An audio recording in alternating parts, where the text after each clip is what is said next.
Hello, everyone, and welcome back to Full-On, your Fulham-centric football podcast. This week, I'm joined by Drew and AJ. How you doing, guys? Yeah, all good. Doing well, Ash. How are you?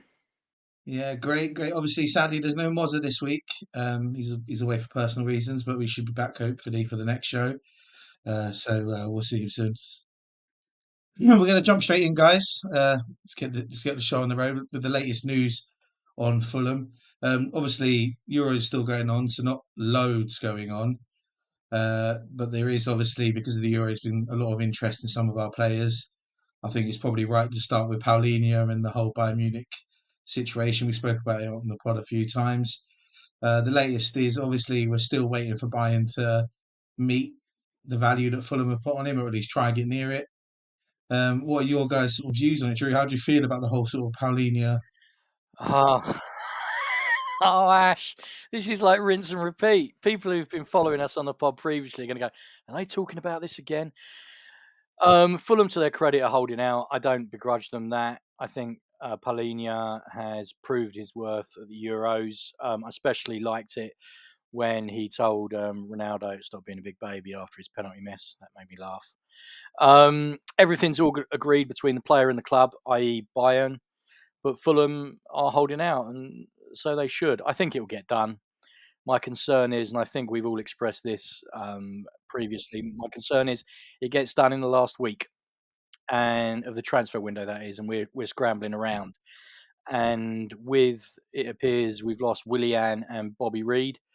We are going to be significantly lighter in midfield. So yeah, it's just a story that won't go away for me. I love him. I'd love him to stay, but he's not going to, and therefore I want him to go quickly. How do you feel about it, AJ? I'm simply surprised the amount of attention it's getting during the Euros when there's an entire Portugal squad of megastars that are currently competing in the Euros. It seems every time there's an interview with anyone Portugal related, it's with João Paulinho, and it's in regards to Bayern. In regards to Bayern and their transfer policy, I haven't seen anything this petty since Arsenal bid, what was it, £40 and a penny to trigger someone's release clause. So it's just a bit pathetic, really. What was it? We said that we wanted 60 million euros. They came in with 40. We said no. They came in with 43. It's like, be real. Stop mucking us around. And realistically, because he's got that new contract, the more he improves and the more he keeps showing his worth, like he put in a man of match performance last night, the more he shows his worth, the more we could realistically add a few more numbers onto that sum if we really wanted to. So the fact that we're asking for 60 million euros isn't really a tough ask. In regards to squad depth, losing him would be a problem, and we'd probably need to replace him with one or two players to actually contribute to the amount that he does. Additionally, we're losing out on potentially Willian and Bobby Decordova-Reid, which will be significant losses in terms of squad depth, as well as the hopeful free transfer of Sessegnon seemingly dwindling away as well. I know he's now training with Crystal Palace, so that could be problematic for us too. Hopefully we can fix that soon, but I don't have too much faith. Don't blame me, I'm a Fulham fan. I disagree with the fact that we could increase the price if we wanted to. We'd only do that if we didn't want him to go and scupper the deal. I think that he wants to go. I think he was a complete hero last season when it collapsed on the last day of this. His transfer collapsed on the last day of the transfer window, but he was completely professional. I think it would cause us more problems than it would solve if we increased the price, because his resale value realistically is 29 now. It's probably not going to be higher. I just don't think that would be a smart move for the club. The only reason they would do it would be to price him out of a move. Then you're going to have a disgruntled player, and potentially you're going to lose out on the best part of 60 million euros. So I'm not convinced that's the way forward. Personally, I don't think that's going to happen. I don't think that the club I think the club are in a pretty similar, like simple situation here. You know, compared ignore what the noise coming out from Bayern fans about Fulham not being a prison club and holding him to ransom and stuff like that. I think it's the complete opposite. I think Fulham have quite simply gone, we're not going to stand in the way of a player who deserves a move like this. Here's his value to us. Meet it, and he's yours. And I think it is as simple as that, isn't it? What has made me happy so far is it seemingly, from obviously not knowing behind the scenes, Fulham are sticking to their guns with a value, which is great because it's about time we did that. Too long have we been pushovers when it comes to selling players for fees that are under what they're valued at, and then overpaying to get replacements in that are nowhere near as good. So that is what that is. We'll see. I like you guys. I fully expect Paulinho to go through and to be gone by the time the season starts. I just want to make sure we get the right value for him. Let's move on from Paulinho because obviously there's more things that we want to talk about. We all said previously in the show that the most important signing this season was obviously keeping Marco Silva. On the news of Marco Silva, obviously the last couple of days, there's been some news that the Saudis are back in for him. I know today we've had the news that apparently he's going to he isn't interested. He's going to rebuff that because his main concern is staying at Fulham. Drew, I know you spoke about this before quite well. What are your feelings on the news that he's sort of refusing the offer from Saudi to stay at Fulham? Not really surprised. Wasn't as worried this off season as I was last off season because I think the four of us talked about the uncertainty last season, losing Mitrovic, the Saudi interest, the will he won't he in terms of Silva, but he's signed a new deal, and as we've discussed before, he does seem to have more influence over transfers than any manager previously to him. And you've got to remember, he's just picked his own replacement for Boa, so he does seem to have picked his own backroom staff. So at this moment in time, I am quite confident he will stay.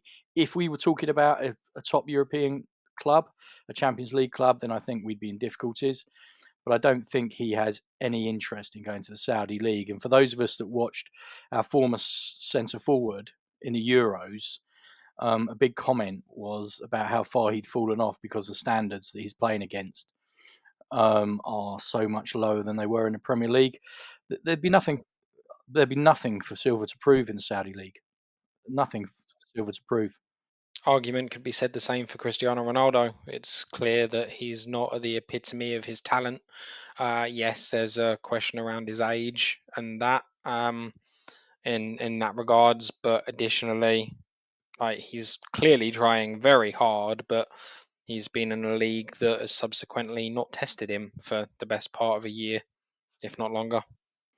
And arguably, he's a better athlete than Mitrovic is. But yeah, sorry, Yeah. Ash. No, I was going to say, I think that there is evidence to why that if you're a footballer who wants to compete at the highest level, making those money moves that are gonna, yes, they'll make you money and they'll secure family wealth for generations, but it's not always the best footballing decision, and that sort of proved that with Mitro in this Euros. As much as I take absolutely no pleasure in watching him, run around the pitch looking like he's about 3 stone heavier and lost all his ability. It is what it is. I think when we look at Marco, I think that, you know, I agree with you, Drew. I don't think he's interested in Saudi. I don't think it's a competitive enough league for him to want to be managing that yet. And if it was a Champions League team coming in, there was rumours that obviously he had meetings with Man United a couple of weeks ago. Whether that's just newspaper hearsay because he was at the Champions League final and there was a couple of Man United reps there, and he was at the FA Cup final as well. Just people putting two and two together and getting 48. It's one of those things, isn't it? Especially when it comes to Manchester United. Yeah, I think we all agree that Marco is probably the most important thing at Fulham, and I think that we'll see what he can do. We're looking at the squad, and as you said, and this brings us on to our next sort of point. Both of you have said it, that it's looking like Bobby Decordova-Reid and Willian are both not gonna sign their renewals. We don't know yet. They may still happen, and who knows in the coming days before this is put out, we'll know more on those. Especially with the Copa America and and how that's sort of coming to an end for certain teams. But I think that we're looking to be in a position where we're going to be quite light in certain positions in the squad, and we've not had loads in terms of links into the club at the moment that have had any sort of strong sort of connection. I did see today that obviously we've been linked to get Matt O'Reilly back from Celtic, but I don't want to get started on that because the thought of spending £30 million on a player we let go for free is, as Jack said off air, the most Fulhamish thing ever to have to spend 30 million quid on a player that we've let go for free because a manager would rather play his brother-in-law than one of the most promising youngsters we've had at the club. That's what the boys in blue up the road do: sell their players or give them away for free and then buy them back for 3 times the price. Yeah, have there been any sort of player links that you guys have seen that that have interested you, or sort of pricked your ears to that they would actually be a Scott good match? McTominay link has rearisen. That's an interesting one, especially with how the United structure is currently changing. They're going to be very active in the transfer window, so they're going to be looking to sell off players. If we can get him at the right price, anywhere between 15 and 25 mil, I think he's a decent buy. But if we go anything north of 25, I think it's too excessive with his age and our desire for central midfielders, because it's one of the few places where we're half decent with the retention of Paulinho, of course. Losing Paulinho is a different story, but then McTominay is not a like-for-like replacement anyway. So, Drew, have you seen any sort of pricked your ears? We were. I thought that we were going to be actively looking for wingers because we were linked with Silas, weren't we? But that seems to have gone quiet. But with us losing, well, it appears we've lost Willian and Bobby Reid. In terms of wingers, I'm just thinking here, Harry Wilson, and then what is there? Potentially There's Stansfield. who can play. There's Stansfield who can play out on the Stansfield left. player who would play with what I'd call as a wide forward, a la Rashford. Yeah. But I'm asking you two boys right now because my memory has abandoned me in terms of what we would classify as a pure winger. Well, we Yeah, don't have any pure wingers. We don't have we any. For me, the only one in the squad who's anywhere near capable and has played out on the wing is Iwobi, and I'd much rather Adama. see him in the middle. Yeah, I see. We've had this Adama. discussion before. I like Adama, of course. Well done, AJ. But Yeah, of course. Adama, I'm not going to speak for you boys, but I would have liked to have seen him a lot more than we have. Iwobi, I think. I've veered massively on him. I like him more centrally. I like him more involved. I don't. This is not a criticism of him. I just don't think he's a winger. No, I don't believe it is either. I don't think he's a winger. What concerns me is the actual spine of the team. If you look from centre forward through to central midfield, particularly CDM, which I think we're all more than nervous about now, and then we look at the back. Silva's gone on record saying he needs 2 centre backs. I thought we were going to be in for the boy from Luton, and I cannot pronounce his name, so I'm not going to butcher him and offend all the Hatters. But yeah, we linked with Andre again. Yep. We have been, yeah. He's turning into the Brazilian Jason Kumas for our older viewers. For our younger viewers, he's turning into the Dwight Gale. That's the one, Dwight Gale. The one AJ's already mentioned this. In light of our impending problems in midfield, I'm surprised we haven't got Sessegnon at least training with us to check him out. Yeah, because if nothing else, he's well loved at the club. He knows the club. He's got a strong bond with the club, and we need numbers. I'm not saying he'd start, but right now, I'm concerned. I'm concerned about not only depth. I'm concerned about the actual strength. You take away Willian, you take away Bobby Reid, you take away Paulinho. Yeah, you cannot tell me we are stronger. Andreas as well is linked away. Andreas is linked away, but I appreciate it, AJ. But Ash was asking about incomings. No, I know. I'm saying if you Yeah. take out you were mentioning about taking out the spine of the club, quite literally, we've got a gap at centre back, a gap at central midfield, a gap at central attacking midfield, and potentially a gap up front, depending on how Muniz starts the next season. So there's an Well, argument that we need a central defensive midfielder, a centre back, two wingers, and a forward at the very least. at the very least, 2 centre backs.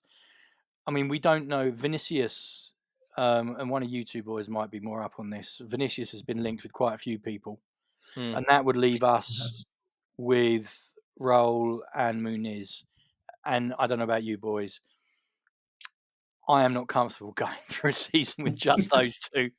Okay, we've seen Raul; he's getting older, and he was out for quite a lot last season. And Muniz is quite physical, and he takes quite a hammering, and he's still quite young. I Mhm. think we've discussed. I think AJ, you and I mentioned it on the last occasion about Stansfield. I think everyone here rates him, but Yep. bless him.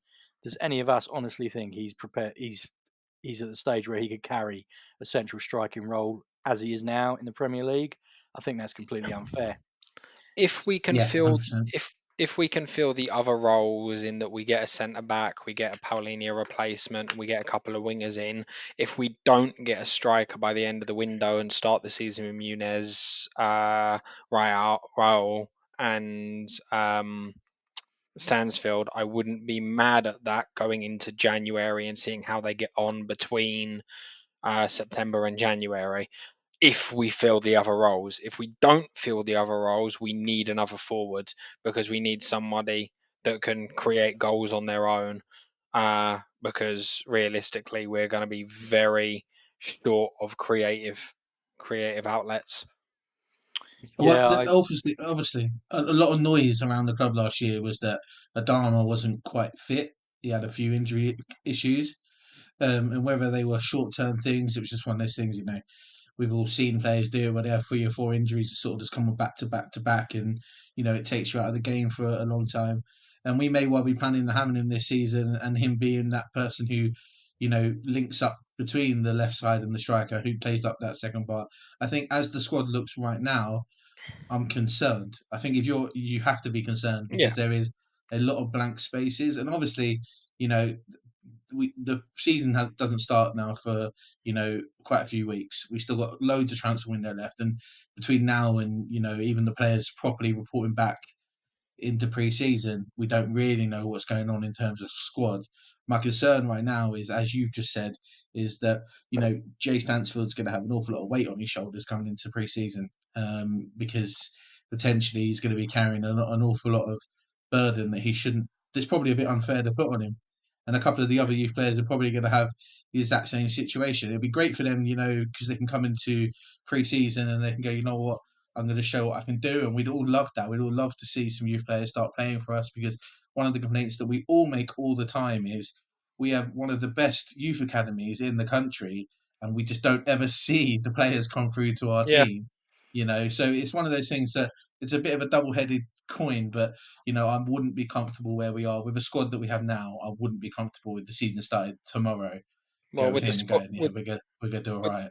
with the squad that we have now, the players that are leaving, and the players that will have an extended holiday because they're coming back from the Euros or Copa America, realistically, depending on when our first preseason friendly is, we may just field an entire squad of youngsters because we'll have no Ream, no Robinson. no Robinson, no Paulinia, no Castagna, no Willian, no Andreas, No Bobby uh, Reed. no Bobby Reed, no Lukic, Mm. Yeah, yeah, it's a bit of a dilemma. What we're going to do, obviously, no we'll Rodak. move on from we'll move on from talking about sort of the Fulham for now, in terms of latest news, because obviously I think the next couple of weeks there's going to be an awful lot going on, and we're going to have to probably do a whole show just on transfer links coming up in the next Mm. couple of weeks, with players coming in and out. So we'll move on. The next thing we wanted to talk about, obviously, talking about Lukic and Castagna and Rodak. See, I And thought I fed you a perfect transition there. we're gonna obviously we're gonna talk about Fulham at the Euros and about how our players that we have had at the Euros perform. Um, Obviously, from my own point of view, I'll start because I just want to get it out and over and done with. I don't want to heap loads and loads of praise on Paulinho. I think when he's played, he's been great. Uh, but I don't really want to feed any more into Bayern's fans. Rubbing their knees at the player that they probably got coming in. But he's been outstanding. He's been as good as we all know he is. And the reason why we've all been arguing with everyone that he's worth the 50 million to 60 million pounds that we've all been saying he's worth. Yeah. I sort of assume you guys would agree with that. What I really want to talk about is how Lukic got on for Serbia and how Castanha's played for Belgium. I don't know how much you guys have seen of them playing at the Euros, but AJ, what's been your review of those guys at the Euros from a Fulham point of view? Serbian manager using Lukic as we used him for the first third of the season as a Paulinho replacement, and he's not that, and it's a waste of his talents. And you could see that when he got hooked off in the second half of one of the games and was frustrated with both himself and being taken off the pitch. He's a much better creative outlet further up the field, and the fact that the Serbian manager hasn't noticed that is probably a detriment to them and why they haven't qualified. Not saying he would have carried them on his own. They have a lot of talent in their squad, but something clearly didn't click. And I think trying to use players out of position just needlessly is probably one of those. As for Castagna, he's doing well, putting in a shift. He's doing exactly, or he did exactly the same for Belgium as they are now out of the tournament, as he does for Fulham and gives a solid 6 or 7 out of 10 every game. It's never anything exceptional. You never see too much of him and go, wow, that's incredible. We've got a player on our hands here. But he does the simple things right. And I think he just showed that. Whether or not that's a positive for Belgium or not, I'd be interested to hear Belgium fans' perspectives, as they are obviously used to a world of talent as opposed to regular Joe Blog players performing a solid 7 out of 10. But as a Fulham fan, I'm happy to see him do well, or at least well in my eyes. How about you, Drew? Yeah, I was watching. I can't remember which game it was. Belgium. They said they were talking about Castagna, and he didn't have a great first half, but he saved them a couple of times in the second half. He's just a solid player. I mean, Belgium are turning into a modern day Spain in the sense that they flatter to deceive. They've got some ridiculous talent, but they've never really delivered on it. But I think he's done quite well, and I don't think you can really criticise him. Everything that AJ says about Lukic, we've discussed this previously, is one of my bugbears, and I want to keep you two on side, so I won't keep repeating myself and you switch me off. Lukic for me is an 8. I've said it before, I'll say it again. I agree with AJ. I think that the more you put him into central midfield instead of holding him back into what we call a 6, it's interesting. I sidetrack here. Paulinho is actually wearing the 6 for Yep. Portugal because he is a CDM. He's a classic CDM.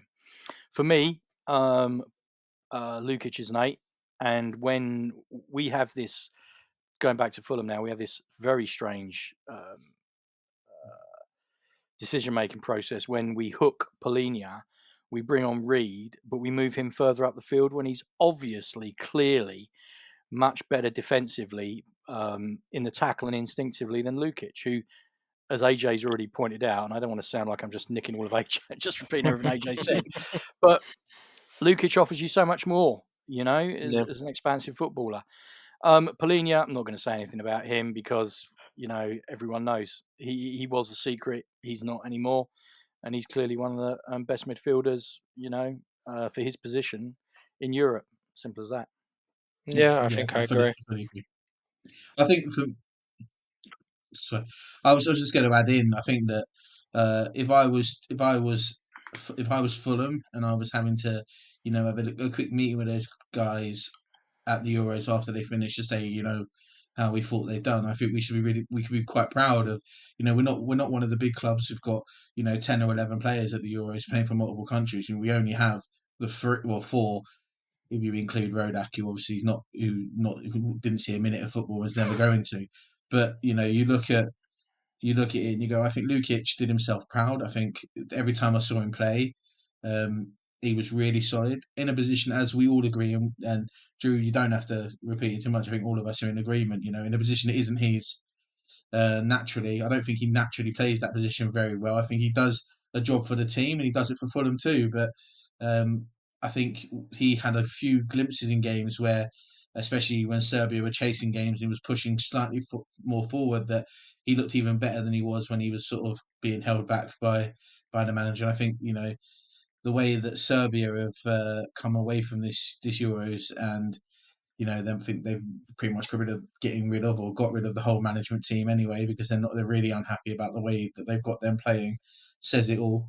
And then you look at Castagna, and I disagree that with he's flat as to deceive, and sometimes when he plays, um, because I think he was outstanding for Belgium. And every game I saw him at, he was constantly there. He was constantly just a solid wall for them on that right hand side, and I think he played really really well. I think that you look at the players that they have, you look at the squad that Belgium had. It's almost a travesty that they've been knocked out.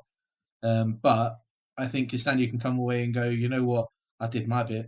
It's not my fault that Lukaku can't score unless he's 5 yards offside, or Kevin De Bruyne is going to cry in a press conference because he's got asked why haven't they performed. I think he did. I think he was really, really good, and I think that holds him in a good stead coming back for next season playing for Fulham. We've had a lot of conversation about him and whether it should be Castagna over Tete and how they should play.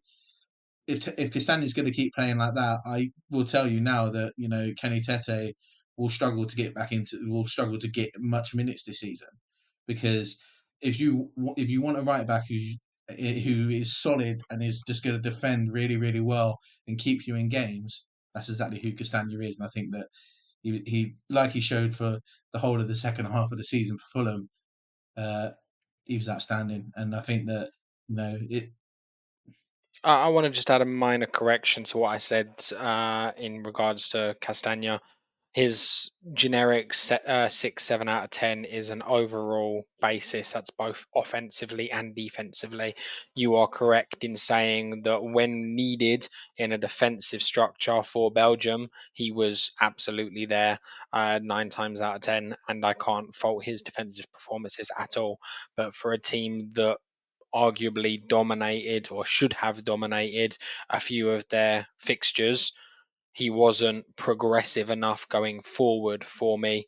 Whether or not that's an argument with the actual Belgium setup and their style of play, whether or not that's just Castagna doesn't necessarily have the world's greatest output. Either or, that's what drew it down to a sort of 7 out of 10 for me, as opposed to a resounding solid 8 or 9. But in regards to his defensive performances, I can't fault it much.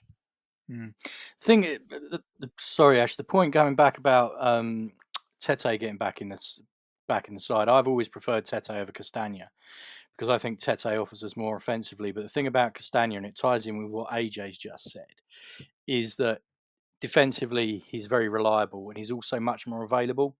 Tete has struggled with the injuries, which is a shame, which is a real shame, because at one point Liverpool were looking at him. But I think in terms of defensive cover, I think AJ's right. I mean, you pretty much know what you're going to get every week, and ultimately defenders are there to defend. So yeah, that was the only thing I wanted to come back on. That was all. Yeah, in regards to Tete, though, it's one of those, when he did come back from injury, it was like he had lost a third of his pace, which was significantly detrimental to him as a quite physical defensive player. He's not like Castagna, where he reads the game a little bit more and gets into the right places. We've seen Tete at times be our second most offensive tackler after Paulinho, because he clearly knows how to win the ball with a slide tackle, with a strong aggressive tackle, barging players off the ball, holding his ground. take a third of his pace away, and suddenly that slide tackles a third of the pace behind where it should be, and it's tripping players up, it's giving away free kicks, it's giving away penalties, it's causing huge detriments to his style of play. So whether or not he regains that pace through just recovery of his injury, or whether or not he adapts his style of football, will be interesting thing to see. But I also think that Tete's offensive performances were highly caused by his relationship with Mitrovic and knowing when Mitrovic would make runs before he did, allowing him to play deep crosses in earlier than most fullbacks or wingers would deliver the ball, and allowing Mitrovic to either hold up the ball or get onto it much earlier. Whether or not he can rekindle that same sort of relationship with Muniz or whomever else we sign would be interesting. But he's got the talent to do so. It's just whether or not he'll be able to form that offensive relationship. Cool. Yeah, I agree. We're going to move on to our last topic of today's episode, which is obviously just looking at England and the Euros as a whole. I don't. Can't we end it now? May Yeah, as well do. I don't really have loads to say about England at this Euros. I think that so far we've got the job done, and that is as nice and as bad as I can say it can be. I think Gareth Southgate had his whole career as a manager saved by two moments of sort of excellence on the weekend. I think that too many of our big players haven't shown up. I think even Jude Bellingham, other than the two goals he scored, have sort of been in and out of games. But you can't take players like that off the pitch because they can create moments like scoring a bicycle kick in the 95th minute to keep you in the tournament. I think that England have been wholly underwhelming, and the only way I can sum England up is by saying, and this being a Fulham podcast, it's easy to say this. It is like watching Scott Parker football at an international level, watching world class players being completely tied back by the weight of a Yeah. inept manager standing behind them.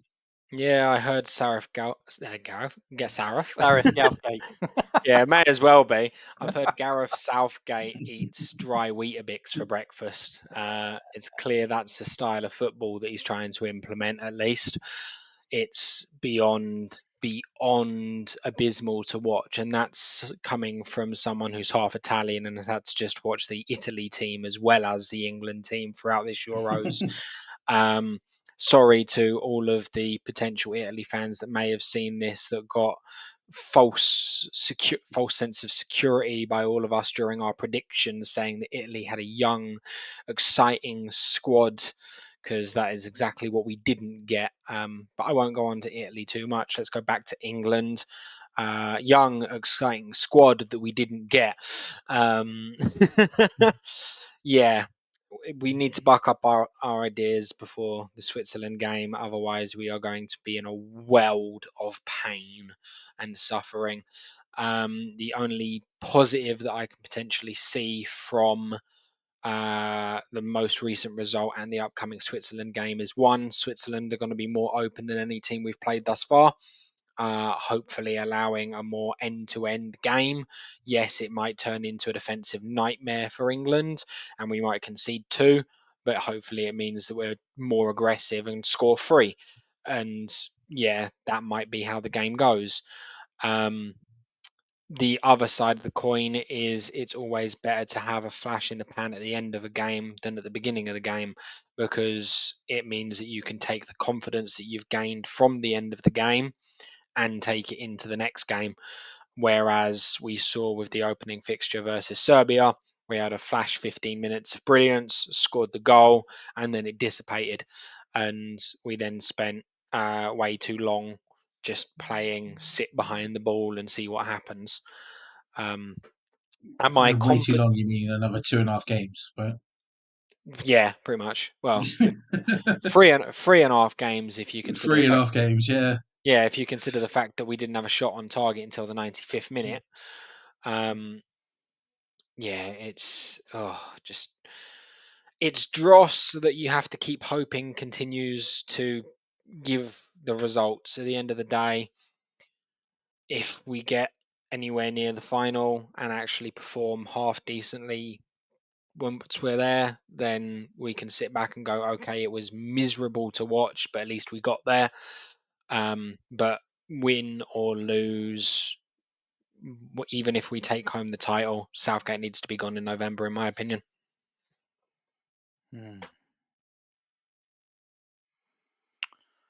Oh, where to start? I mean, I was always quite pro Southgate, but ever since we lost the European final to Italy, because they didn't win that, we lost that. We went 1-0 up, and then we went to Southgate ball. We were younger, we were fitter, we were more explosive. We should have attacked them and continued to attack them, but we didn't, and we withdrew. And ever since then, we seem to have been becoming more Parker-esque. I still cannot work out, and for those of you poor souls that follow me on Twitter have heard me say this, in a country of 65 million people, we can't find a fit left back. Luke Shaw has been taken basically as an England fan who just happens to be sitting with the squad. Complete waste of a pick. I mean, we discussed this when we were picking our own England team. How Branthwaite is sitting at home is absolutely beyond me. It justifies belief. We've now lost Gahey because he's got 2 yellow cards. So who are we going to? Lewis Dunk? Really? Really? The rumor mill is saying that Konsa will be starting. That's his maybe. And then we go forward. I mean, I don't want to talk too much about the defence because AJ's talked about it opening up against the Swiss. They're more offensive. It may create more space offensively for us. I don't think that I'm not confident England could get into a gunfight and outscore the other team. I'm just not confident they can. We're playing with a team that's completely unbalanced. Someone explained to me when Phil Foden became an international left winger. I just don't see it. I just generally don't see it. Everyone sees what he does every week for Man City, and he plays in the centre. Yeah, he plays in the centre. Well, the difference is just on that. He does sometimes play on the left for Man City, but when he plays on the left with Man City, he's got Kevin De Bruyne and Haaland up front. England have Harry Kane. We don't have Ash, that. I appreciate that, but I mean, you know, we're talking up. I mean, Kane won the European Golden Boot, and we've got Jude Bellingham in the centre. So I appreciate KDB. I appreciate it's an all-time Premier League great, but we're not short of options. We are not short of options when it comes to good players, but we're playing him out of position. I mean, Saka, bless him, really has done nothing, and we've got Palmer and Bowen sitting on the bench.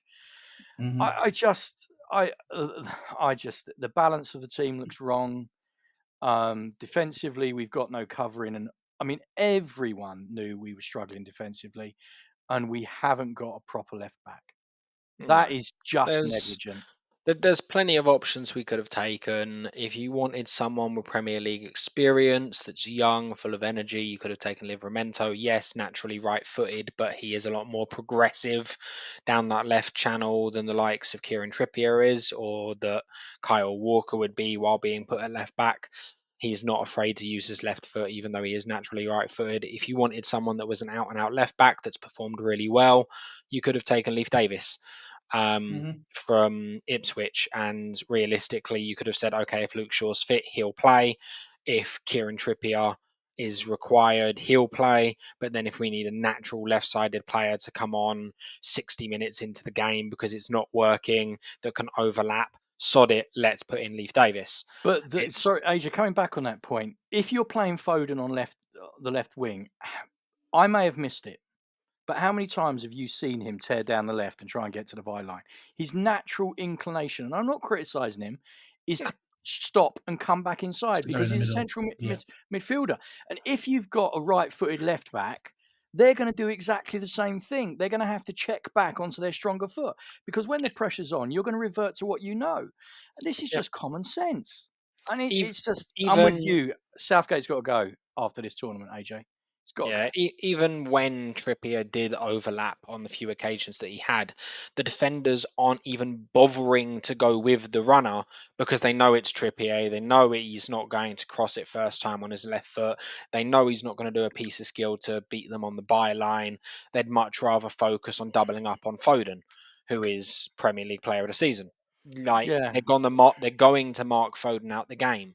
So if we haven't got a player that they feel threatened by overlapping Foden when Foden cuts inside, it's pointless. exactly. Equally, when you've got Kane dropping deep into where Foden is, you've got Foden where Foden is, you've got Saka cutting in to receive the ball and then travel down the wing on the right, and then you've got Bellingham occupying either the left touch line to receive the ball and pass it back to Trippier before floating back into the middle again, or he's floating into that middle as well with Kane and Foden, meaning that there's three of them within a 2 meter radius of each other, which is just ridiculous. Well, this comes It, back to the other point when you're playing players out of position, because there's a lot of players that like to play inside, and the problem with that is you can't space the field. yeah, You could throw a blanket over him. I mean, going back to your point, AJ, you're quite right. Trippier on his left foot, all that go on the outside, because we know you're going to have to stop and bring it back inside. We're not frightened of that, and it's so predictable. And we're in the European Championships. How we think we can just mug other teams off by playing like this, I cannot. What really scares me is we are going to come across someone basically competent. They don't have to be really good, but they're just going to be competent. Yeah, they're going to ignore our left hand side. Yeah, they're going to stifle Saka. They're going to double up on Bellingham. And where do we go? where do we go? I was going to add to that. I think that I hate saying it, and it's probably going to get me a free show ban saying it out loud, especially after we all said that we wouldn't have him in our squads or touch him with a barge pole. But um, England's game completely changed on Sunday when Tony came on, because we had two men up front, and suddenly there was somebody for the defenders to think about, rather than okay. just Kane occasionally dropping back I'm and then I'm watching the space that Bellingham's then going to take over. Mm. I'm gonna interject here. Yes, he made a difference when he came on, but he made a difference in the most basic of footballing ways possible. Boot it long to the tall, strong centre forward, and hold up the ball for someone else to be brought into play. We, with the amount of talent that we've got available, should not be needing to do that. Whether it be the 94th minute, whether it be the first minute, that should not be an outlet for us. And as Uh, much as it worked, and I appreciate it worked, and it resulted in a goal and an assist to Harry Kane, um, ultimately, I don't want to think of the squad as long ball merchants when we've got the amount of talent that we have. And Tony realistically was bought for the purpose of a penalty shootout in the eventuality of that happening, and now he's being turned into a traditional target man. Yes, uh, it worked, fair I, enough, but I don't agree with that. It sounds like football snobbery. I don't want a long ball team, but um, him playing. I don't know what's going on with Kane. This comes back to your point, Ash. Why he's dropping so deep? Because we all know, unless I've been, looking at a different player, Bellingham likes to play the 10. He likes to play in that space between the midfield and the centre forward. And by Kane dropping deep, you're getting, it's the point you've just made, you're getting in Bellingham's way. And you're condensing the field, you're not spacing the field. With Tony playing on the last shoulder, at least it gave us an option to stretch them vertically, which we didn't have. I agree. I don't want a long ball team, but you've got to be able to stretch a defence horizontally and vertically. And until Tony came on, we weren't doing the vertical side of things. We've already discussed the problems we've got in terms of width. I mean, we're so one sided, it's just embarrassing. I genuinely do not understand what's going on with Kane and why he's constantly dropping deep. It might be he just looking at the problems behind him, thinking, I'll go back and sort it out. I don't know. But I mean, Ash, you summed it up. We are surviving because the big players are coming up in big moments. I'd, Yeah. I'd argue the biggest problem with Kane is exactly that, and it's not that he's looking at it and seeing the problems; it's that he's looking at it. He is constantly with his face towards his players. He's not facing towards the goal he should be looking at. He's not playing off the shoulder. He's not stretching defenders. He's coming short and expecting someone else to do it. Saka doesn't stretch defenders. Foden doesn't stretch defenders. But that goes back to the whole having no left winger and no left back who can overlap and make a cross on the left hand side naturally. Too much of the ball's being taken. Too much has been put on Saka to do on the right hand side, and all you have to do is double up on Saka, and then you stifled England's basically most of England's build-up play if they want to get the ball out wide to then put it in the box and get it on Kane's head, which is Even exactly why even he's dropping deep. even then, Saka receives the ball to feet, carries the ball. He's not someone Yeah. that drops into the gap in behind someone plays a tidy through ball for, and he takes one or two touches and takes a shot on goal. He doesn't beat the defensive line and get in behind them. He tries to take them on, which is all well and good. I prefer that to the option of drop deep, play back to the centre back and recycle, because that's incredibly annoying. So Saka does what he is needed to do. But if we're talking about players that can get in behind if Kane is going to be dropping deep, you need to be looking at Gordon, Bowen, and the likes of them, because they do exactly that for their club. Bowen has often played as a striker as well, so he knows how to get central and how to get in behind in a central manner as well. So I disagree with that. It's You speak to any painful. It's painful. West Ham fan about Bowen playing centrally, it brings them out in hives. If you've got I don't know why Kane's dropping deep. It does my head in. But if you've got Kane dropping deep, I mean, it would seem to me the logical thing to do would have Bellingham breaking from deep beyond him. Absolutely, that should be happening. Because Bellingham has scored those goals for Real Madrid. That's all he does for Real. That's all he does for Real Madrid. But this comes back to the point I was making about space in the field, Ash. Yeah, you've got sorry, AJ, it was Ash's point about you've got Kane dropping deep. Okay, as Ash has quite rightly pointed out, we've got no left hand side. Yeah, they all are checking back inside. Yeah, which again brings it all back to the middle. Kane's dropping deep. It's getting all condensed, and the field's not being spaced. You've got Saka out on the right, who's left-footed, so he's going to look to cut in. And it's just, where to begin? Where to begin? I just don't know, boys. I genuinely don't know. Yeah. I mean, we can't be the only ones. You'd have thought someone in the England Brain Trust would be looking at it and thinking, this isn't working out. I mean, I'm not. Well, you say that, but I don't think England have a brain trust. I think that's proven by the fact that as lucky as he got on Sunday, right? As lucky as he got on Sunday in the sense that Jude Bellingham managed to score an absolute worldie to get us into extra time. If you watch that game, every single commentator, every single journalist, every single person who was looking at that game, looked at that team at half time, watched them all come back out again and go, how the F have we not made a substitution?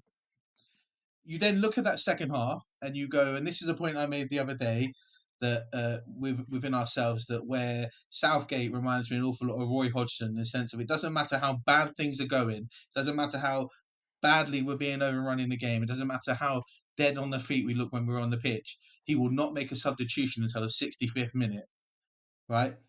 It's atrocious. The fact that we went into the 90th minute of that game before Tony came on, right? Only using two of our five substitutions when you have the quality that we have on that bench is criminal, right? And we're probably going to get another little boxed up moment. Everyone knows my favourite thing to say about Scott Parker, but I can guarantee you now that Gareth Southgate is not only also a football terrorist, right? He is probably looking at Scott Parker's football going, I love a bit of that. Because it's atrocious to watch. And how you can go into the 95th minute of a game chasing against a team you were 38 places above in the world rankings, not having had a shot on target, with three strikers on the bench and two really good attack-minded midfielders on that bench, and gone, I think I shall make a substitution. Like, it's literally the definition of madness to do the same thing over and over and over again, getting the same results and not changing it. And that's exactly what we did on Sunday. And in fact, I'd argue it's exactly what we've done since after Bellingham scored against Serbia. It's just been the same thing over and over and over again. Reload and reload and reload, and then reload some more. There was one point during the game on Sunday, and where it was probably 3 or 4 minutes after we'd gone 1-0 down, where we made, and I counted it, and I used the timer, and I tweeted about it. We made 39 passes, and it took 2 minutes to get from the edge of our box to the halfway line. 39 passes and 2 minutes get from the edge of our box to the halfway line. If that is not the most negative football you're ever going to see with a squad we have, that alone is criminal. And it's exactly why that he needs to go at the end of this tournament, Southgate. I think Southgate needs to leave England manager's job, probably for his own managerial career, as much as England's, chances of ever doing anything. And I know, because we're having the wrap, we have to wrap up soon, so we'll look at it. I know that if we go on and we do well and we get further in this tournament, you never know, we may win something. This tournament would always be, if England do by some fluke manage to win this tournament, yes, it will be the end of 58 years of hurt. Yes, we'll all be like, we finally won something, but it would always be marred by, but my gosh, it was absolute dog crap. And I don't think there's any argument to it now. I don't know if you guys agree, but that's just how I feel. It's some of the worst football I've seen. Ash, we come into this tournament favourites, which I think we can all agree we have some of the best players in Europe. Even putting aside our biases towards our own club and against others, you look at some of our players. I mean, who wouldn't take Bellingham? Who wouldn't take Kane? Who wouldn't take Foden? Okay, the talent is arguably outrageous, and we start the tournament with Trent Alexander, a right back in midfield. Yeah, I mean, yeah, I wasn't mad to see it. I was mad at the way it was utilised. If you're going, but that's the point. It's just like, oh, I've played him before. Southgate came out and said we're missing Calvin Phillips. Phillips. You can bleep that as much as you want. I've got nothing against Calvin Phillips, but don't talk to me about Calvin Phillips when you've got Kobe Mainoo and Adam Wharton in your squad. I don't know if you boys saw the Palace game at the Cottage. Adam Wharton stood out. He stood I out. love him. He's been outstanding since he signed for Palace. 20 million was an absolute steal. Absolute steal. He's going to play for a top 4 club. Two quotes from Gareth Southgate. One, we've struggled to replace Calvin Phillips. Calvin Phillips, who during the last tournament didn't play a minute of competitive football. So clearly he was very influential to the squad at that point. And Adam Wharton, a quote saying that we haven't had a player like him in decades, and yet he hasn't seen a minute of this tournament yet. Well, and this goes back. You can't make it up.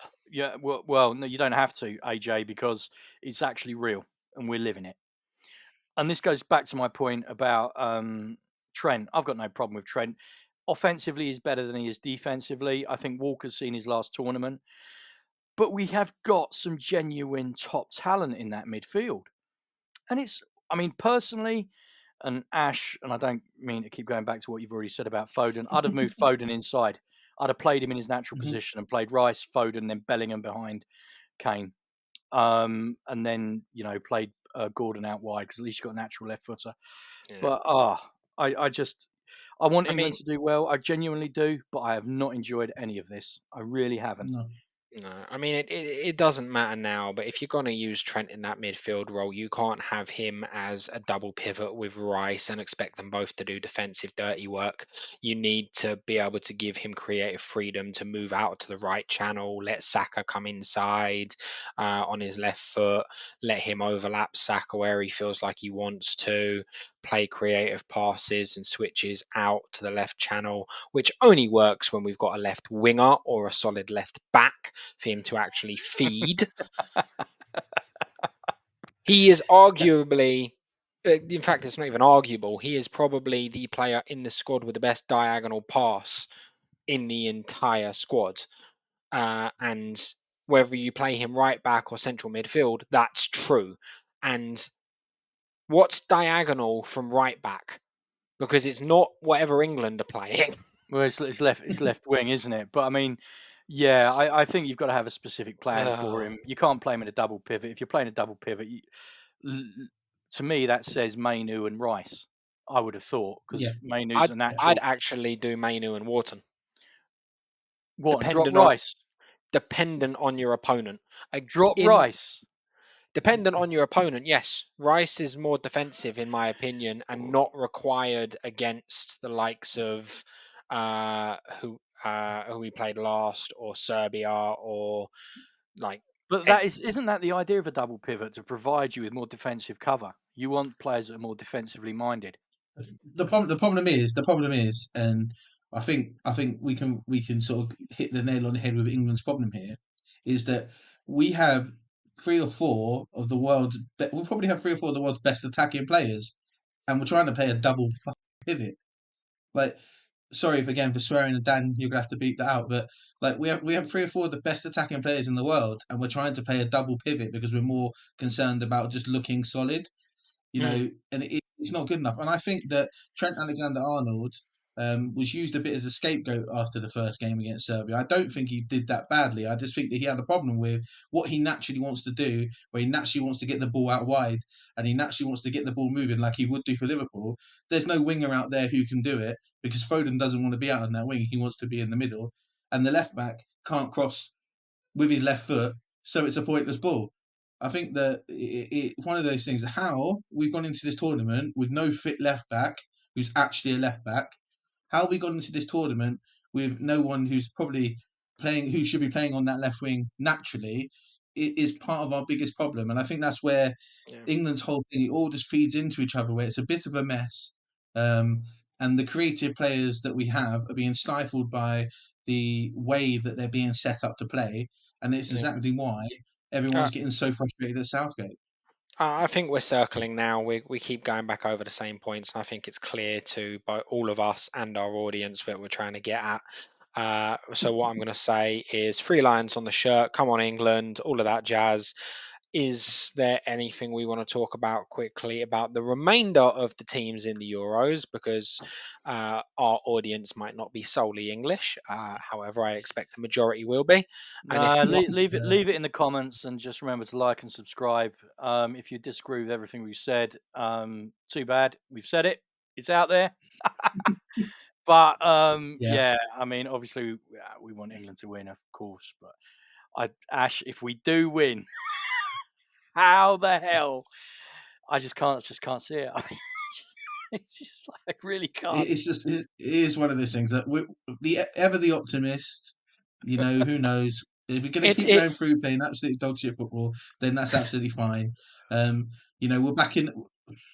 It's funny, and Sod's Law would suggest that we actually come out of this next game with a really positive result, because what's happened is that after each game we've progressively got less confident in our team getting a result.